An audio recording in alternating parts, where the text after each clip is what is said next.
a mirar-vos sense ulleres, que vos veig millor. Estimades famílies, companys, companyes, estimats i estimades alumnes. Un molt bon amic em compartia l'altre dia un text d'opinió de Joan Borja, Cançons que salven vides. Girava entorn dues activitats culturals a què havia assistit l'escriptor i que li havien impressionat extraordinàriament. Una d'elles ens implicava molt directament. Era el concert d'Altea de Com sona l'ESO. No cal que us diga que l'autor es desfeia en elogis que tothom compartim cap al projecte i cap a les persones que el fan possible. L'altre referia una anècdota que la poeta Marta Pessarrodona havia explicat en el context d'una tertúlia. Una cançó de la Carole King que, segons deia, li havia salvat la vida quan era jove i que mai no havia oblidat. Li he anat pegant voltes estos dies pensant en l'objectiu que ens reunís avui aquí. Perquè, efectivament, al llarg d'estos anys ens haurem anat omplint la caixeta amb tot de recursos que potser més endavant valorarem com a part d'eixes cançons que ens van salvar la vida, intensament viscudes i sentides.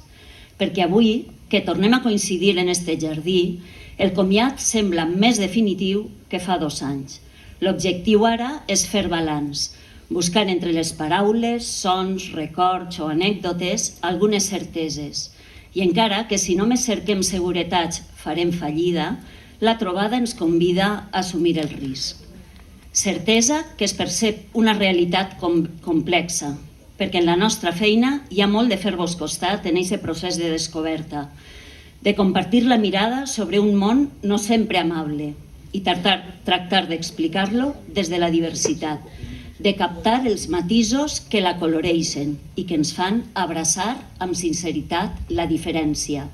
I a més, esperonar-vos a fugir de les visions excessivament simplistes que no fan sinó enfosquir-nos l'enteniment i que no ens permeten veure més enllà.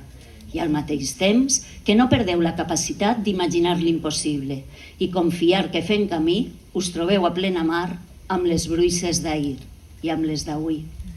Certesa que totes les destreses que us heu anat descobrint les fareu servir per bastir el món, sense descuidar l'entusiasme que encomaneu, la fascinació per saber, sense fer mai de la ignorància un argument.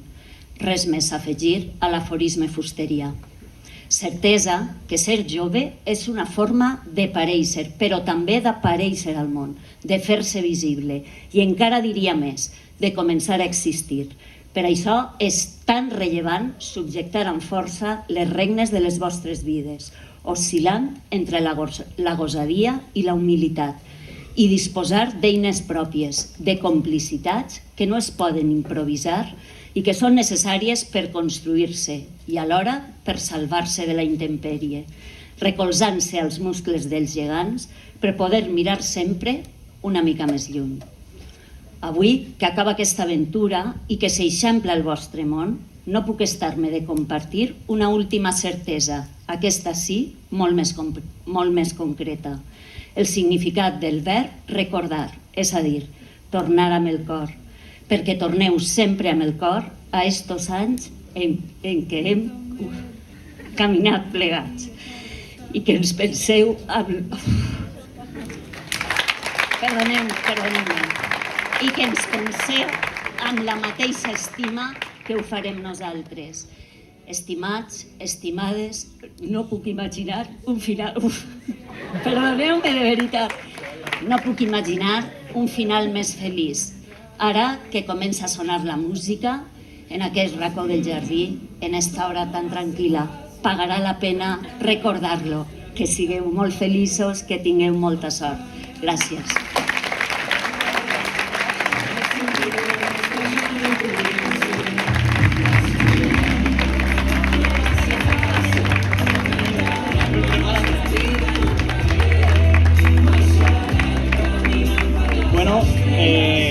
Como hemos hecho con María, queríamos llamar a la clase de segundo C porque también hay una sorpresita para Kini.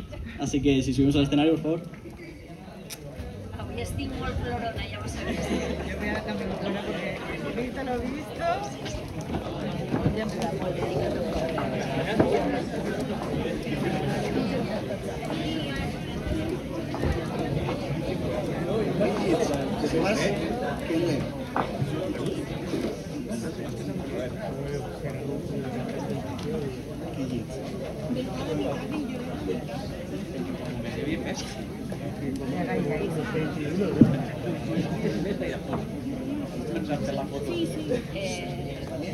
No pense començar a cantar una altra vegada.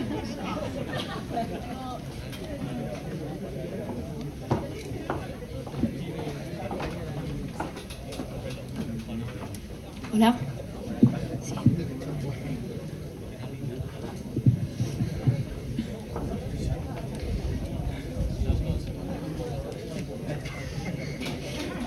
Com ja sabeu, aquest any es jubilen molts professors. Yolanda, Gemma, Miguel Ángel, Mamen i Elena, entre d'altres.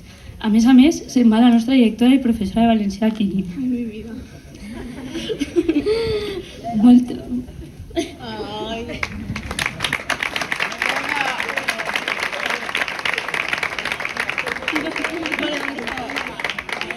Aquí?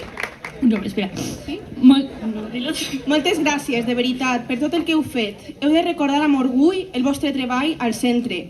I sols ens queda agradir-vos la vostra feina i desitjar-vos un futur complet. Quini, Lies Violant de Casalduc és tot allò que és gràcies a tu, tant com per la resta de l'equip directiu, és clar. Però sense dubte, la teua mancança serà més que notable. Per despedir-nos de Quini i de tot el professorat, que l'any vinent no hi serà, voldríem recitar un poema. Viatge a Ítaca.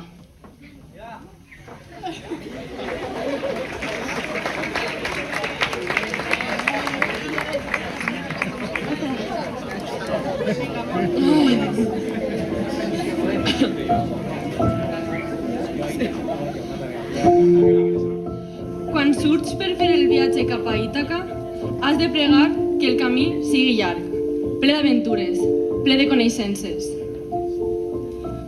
Has de pregar que el camí sigui llarg, que siguin moltes les matinades que entraràs en un port que els teus ulls ignoraven i vagis a ciutats per aprendre dels que saben. Tingues sempre al cor la idea d'Ítaca. Has d'arribar-hi, és el teu destí, però no forcis gens la travessia. És preferible que duri molts anys, que sigues vell quan fondeguis l'illa, ric de tot el que hauràs guanyat fent el camí, sense esperar que et doni més riqueses. Ítaca t'ha donat el vell viatge, sense ella no hauria sortit. I si la trobes pobra, no és que Ítaca t'hagi enganyat. Savi, com bé t'has fet, sabràs el que volen dir les Ítaques.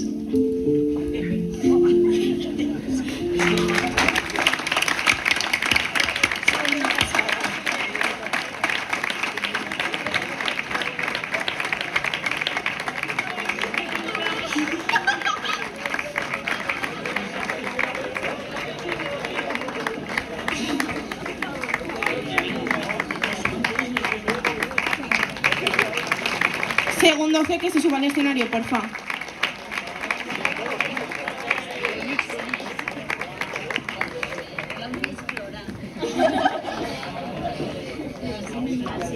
Estás guapísima.